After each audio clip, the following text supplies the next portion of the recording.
Hello, Dazzle. Thanks for coming and hanging out with me today. I am glad that you are here. Today, I'm going to be talking about this idea of being lazy because I think that laziness is a lie. I personally believe that no one is lazy. I think that the word lazy is nothing more than a tool for shame, and I strongly wish that people would stop using it. There's a more helpful way of looking at our behavior, and if we are interested in creating change, it's just not useful to call people lazy. So I wish we wouldn't use it. So, laziness is defined as being unwilling to work or use energy, and that definition comes from the Oxford Dictionary. Human will, like everything else about us, is a spectrum. It isn't something that is either on or off, but rather something that we have as a resource that is spent and then needs to be restored. Think of it like having a battery or as being a spoon in the common chronic illness metaphor. This is important as we consider laziness because will is at the heart of the idea that people are lazy. When we think of will as something that we can either turn off or turn on in order to perform, it becomes a choice. Will is having the capability of conscious choice or decision making and intention or desire. There are always times that we don't have this in our lives. Let's look at a really concrete and overly simple example. If you tie a person up so they are unable to move their body, they lose their ability to choose or make the decision to move despite their intentions or desires. In order for will to be present, a person must have both the intention or desire to do something as well as the capability of making the choice or decision to do it. It is the capacity for choice or decision making that makes will a spectrum rather than a polarity. Our environments and the people around us impact our capacity for choice and decision. You might want to go home, but you're limited by the reality that you need your paycheck to sustain your life, and leaving early will result in you getting fired.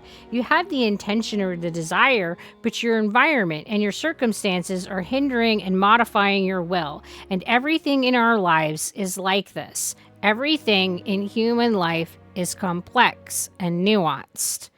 So, when we're looking at someone's behavior, it's more useful to ask what the barriers are rather than declaring someone lazy when we have an intention that they don't have a will to act upon. What is hindering that action? Sometimes the things hindering the action completely prohibit the intention, and other times it simply makes it much more difficult. This is how will becomes a resource that we spend and then restore. Humans have a limited amount of resources that they can spend. These resources include our time, our physical energy, our emotional tolerance, our money, and many others. Every time we have an intention, we must consider if we have the resources available to act upon that intention. And we never have just one intention in our lives, and that's what really makes all of this so complicated. We can want to spend time with our loved ones, but we also need to work so that we can feed them. Both of those intentions require us to spend the finite resources that we have. In this example, time being the biggest factor. Thus, our willingness to act upon an intention is largely based upon a complex assessment of our current stock of resources. This means that it is impossible to always have all of the resources for all of the intentions that we have in our lives. Instead, we must invest in the things that have the highest priorities in our lives. Working to feed our loved ones will often take priority over spending time with them because if they starve to death, we aren't going to get to spend that time with them anyway. When we call someone, even ourselves, lazy, we are dismissing this complex relationship between our environment and our will. Dismissing the complexity prohibits problem solving, and this is why calling someone lazy is about inflicting shame. On top of this, calling someone lazy assumes that you have a good understanding of their intentions. Oftentimes, people project their intentions onto other people. Just because you think it is important to do your laundry every day and have that intention doesn't mean that others will or should also have that intention. If you're interested in creating change, consider starting with this frame shift. When you find yourself considering yourself or someone else lazy, try asking these two questions. Question 1: what are the person's intentions or desires in this situation?